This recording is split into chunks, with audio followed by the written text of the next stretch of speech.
क्या कांग्रेस दलितों, गुर्जरों, बकरवाल और पहाड़ियों पे आरक्षण को समाप्त कर फिर से उनके साथ अन्याय करने के लिए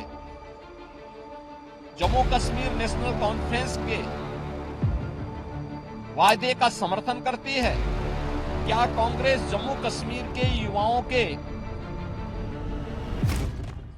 बदले पाकिस्तान के साथ वार्ता करके फिर से अलगाववादी ताकतों का समर्थन करती है? भारत के मुकुट जम्मू कश्मीर से अनुच्छेद 370 और 35(a) का कलंक मिटाने के साथ ही भारतीय जनता पार्टी ने जम्मू कश्मीर में विधानसभा चुनाव के प्रति अपनी प्रतिबद्धता प्रकट की थी और अब जम्मू कश्मीर में विधानसभा चुनाव की तिथियां घोषित हो चुकी हैं। यह चुनाव न केवल जम्मू कश्मीर के लोगों बल्कि लोकतंत्र में आस्था रखने वाले हर भारतीय के लिए अत्यंत महत्वपूर्ण है। दुनिया भर की निगाह आज इस ओर लगी हुई है। ऐसे महत्वपूर्ण चुनाव में इंडी गठबंधन की जो नेतृत्व कर रही है कांग्रेस ने Abdullah and sons family private limited की नेशनल कॉन्फ्रेंस के साथ गठबंधन करके फिर से अपने राष्ट्र विरोधी मंसूबों को देश के सामने रख दिया है। हाल ही में नेशनल कॉन्फ्रेंस ने अपना मैनिफेस्टो जारी किया है। इसमें अनेक ऐसे बिंदु हैं जो भारत की एकता, भारत की अखंडता और राष्ट्रीय सुरक्षा के प्रति पूरे देश को आशंकित करती है। कांग्रेस और नेशनल कॉन्फ्रेंस का यह गठबंधन राष्ट्रीय सुरक्षा को लेकर के अनेक बड़े सवाल खड़ा करता है और भारतीय संविधान के प्रति सच्ची श्रद्धा और निष्ठा रखने वाले हर व्यक्ति को चिंतित भी करती है। मैं कांग्रेस के नेता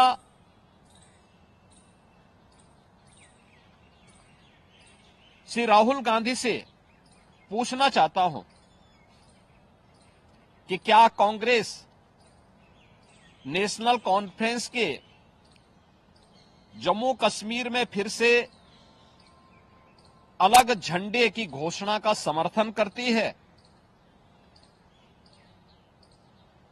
क्या राहुल गांधी और कांग्रेस पार्टी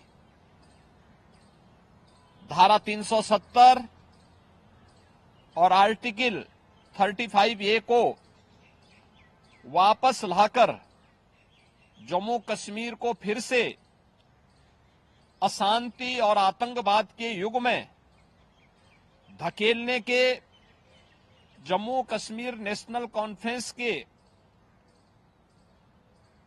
घोषणा का समर्थन करती है? क्या कांग्रेस जम्मू कश्मीर के युवाओं के बदले पाकिस्तान के साथ वार्ता करके फिर से अलगाववादी ताकतों का समर्थन करती है?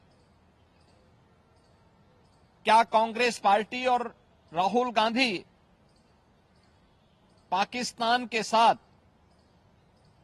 एलओसी ट्रेड शुरू करने के नेशनल कॉन्फ्रेंस के निर्णय से फिर से बॉर्डर पार से आतंकवाद और उसके इकोसिस्टम को पोषण करने का समर्थन करती है? क्या कांग्रेस आतंकवाद और पत्थरबाजी की घटनाओं में शामिल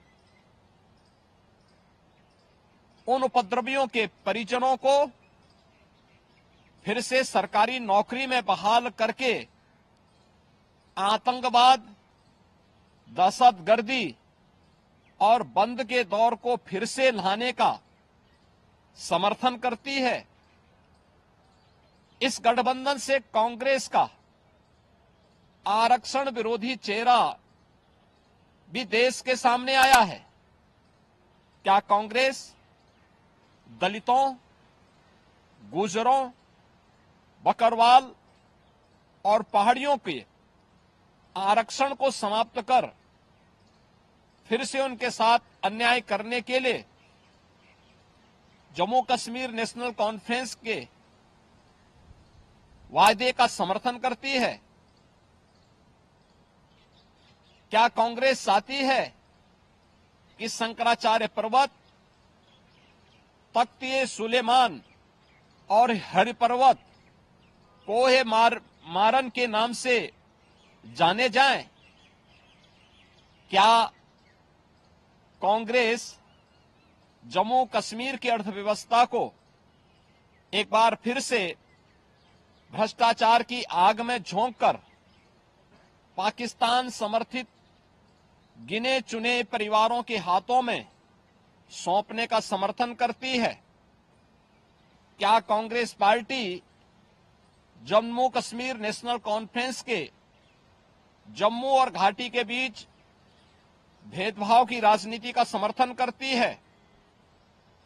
क्या कांग्रेस और राहुल गांधी कश्मीर को ऑटोनॉमी देने की जम्मू कश्मीर नेशनल कॉन्फ्रेंस की विभाजनकारी नीतियों का समर्थन करती है? आजादी के बाद जम्मू कश्मीर के लोगों के ये कथित स्वयंभू भाग्य विधाता बन बैठे नेताओं को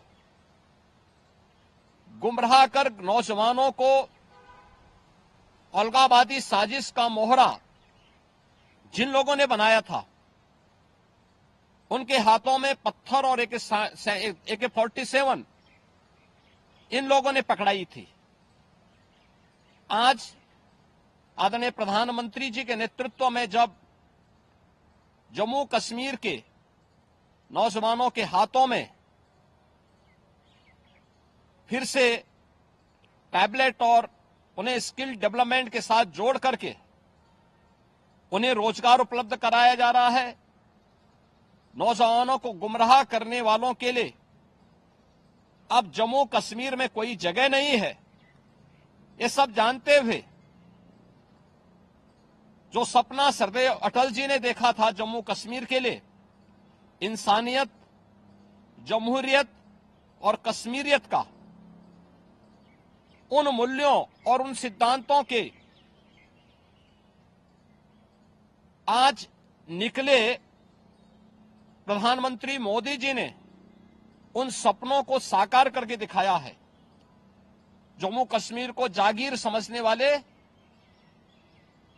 पाकिस्तान परस्त ठेकेदार और वहां की कथित लीडरशिप ने कभी सोचा नहीं कि नफरत की फसल काटने वाली उनकी सियासी जमीन सदा के लिए अब बंजर हो चुकी है। कोई ऐसी सरकार भी आएगी जो अनुच्छेद 370 को समाप्त करेगी, यह इन लोगों को आज हजम नहीं हो रहा है। अनुच्छेद 370 की समाप्ति के बाद जम्मू कश्मीर की आबोहवा बदल चुकी है, मुद्दे बदल चुके हैं। आतंकवाद और अलगाववाद का मुद्दा चुनाव की धारा में सदा के लिए विलीन हो चुका है। अब वहां विकास, रोजगार और पहचान की बात हो रही है, तो स्वाभाविक रूप से वोट के इन सौदागरों को कैसे अच्छा लग सकता है। और कांग्रेस का यह दुरभिसंधि कांग्रेस से इन प्रश्नों को पूछने के लिए हमें मजबूर करता है। और इसीलिए मैं कांग्रेस के नेता से राहुल गांधी से पूछना चाहूंगा कि वह देश के सामने इन प्रश्नों का जवाब दें